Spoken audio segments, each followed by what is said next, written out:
And focusing on this weekend, Arsenal are hosting Brentford in Saturday's late game. The Premier League title might appear out of reach for the Gunners, but all anyone's talking about is that night against the European champions. Great, it's been an unbelievable energy. Obviously, it was a very special night, as you mentioned. That's over, and now the full focus is on Brentford because it's a game that is going to require the best of us. Actually went to the game to watch it. Great performance from Arsenal. I think they truly well deserved the win. Two fantastic free kick from Declan Rice. The first one, clever, bent it around the ball. You can see there was opportunities for that. And the second one is absolutely screamer. Top corner, wow. They performed well. I think you can see that Arsenal got that unbelievable level that they can go to if they hit the highest level, and they definitely hit that against Real Madrid. Miguel, we were at the Emirates on Tuesday night. It was absolutely rocking. But Declan Rice, what a moment for him. In the history books now. Yeah. Two incredible free kicks. Oh yeah, with the context making it all this more special, given he'd never scored a free kick in his career. But I thought there was something really interesting about that as well, especially with the way, I mean, he very much kind of tapped into the feeling of Arsenal on the night of just making it happen, where the set-piece coach, Nicolas Jover, was telling him to cross it. And he just decided, well, I'm going to have a go. Yeah. But there's something interesting there. I do want, we got into a little bit of a world now where, because teams are so stats-based now, that they've forgotten the value of a direct free kick. For me, there's almost nothing better in football. See one curling it, and especially one like Rice's second in particular. Yeah. I think it was Saka who said, if you feel it, go for it, or something like that. What was your take? It was too far out for Odegaard. Yeah. You know, he's got the dink, he's not got the whip with pace, and probably Saka as well. So if anyone's going to take it, we've seen Declan's crossing from corners and wide free kicks. You know, he's got that whip.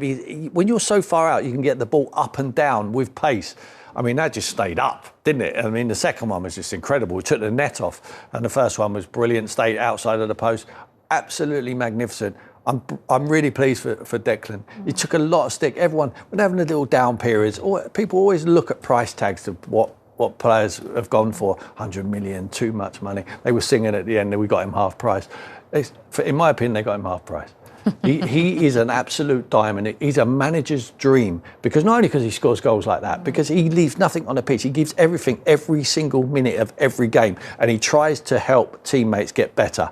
For me, he's a model professional and a top draw England captain of the future.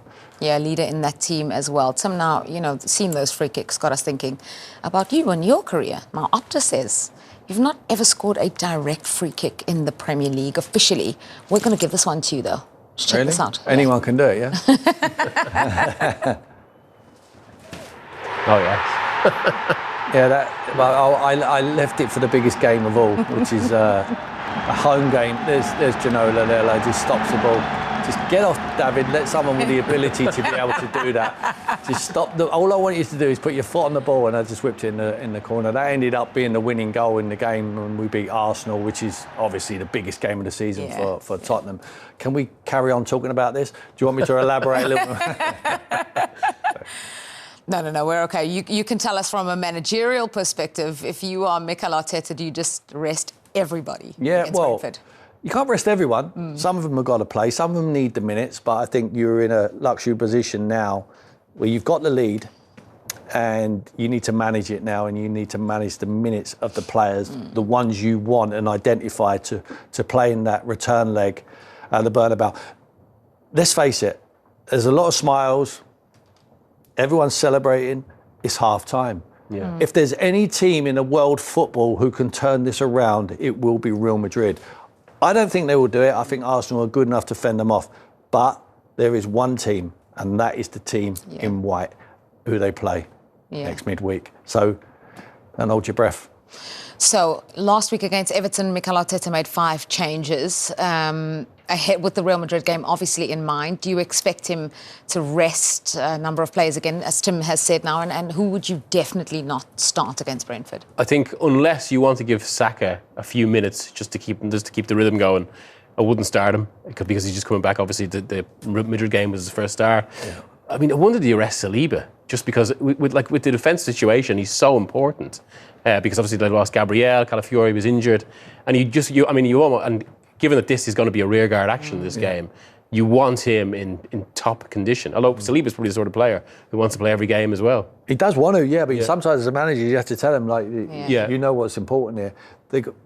Kibior played well. I thought he did, did really well. He was a bit of a sender-off in 2006. Yeah, so look, they've got options. Ben White, he needs the minutes. I'm not suggesting he was going to play next midweek. He's not. But if you do get an injury to someone else, then someone needs to be ready. You need to be physically ready to step into a game in a hostile environment like the Bernabeu. Imagine if he rests 5 players once again and they drop points against Brentford like they did against Everton last week, and then Liverpool lose like they did last week. That's the risk? I think we're talking about Arsenal fans here now. They would totally understand whatever the manager's got to do. I think when you get a result like that against Real Madrid, the holders of the Champions League, I think you have to realise, and you have to trust. You have to trust the manager's decisions on whatever decisions he's trying to make. I understand what you're saying, but I just think it's gone. Yeah. I think that ship has sailed now. I think it is Liverpool's title. I'm not sure that Liverpool won't drop any more points. They will drop points, but they won't drop enough for them to be able to win it. So trust the manager, trust the process. That's what Mikel's been telling us for a few years. Well, look at Mourinho as well. I mean, there was a bit like, not that there was kind of concern about him, but he was suddenly the surprise option to step in for Havertz. Yeah. And now he's actually another you might consider resting on Saturday because he's essential up front. Yeah. Well, that is Arsenal versus Brentford, but I know you've got a game to work towards and to talk about, but the most incredible night I've ever had at the Emirates. So is it okay just to reflect on it for a couple of questions before we move to Brentford? You can try. What's the feeling around the place over the last few days? Great. It's been an unbelievable energy. Obviously, it was a very special night, as you mentioned.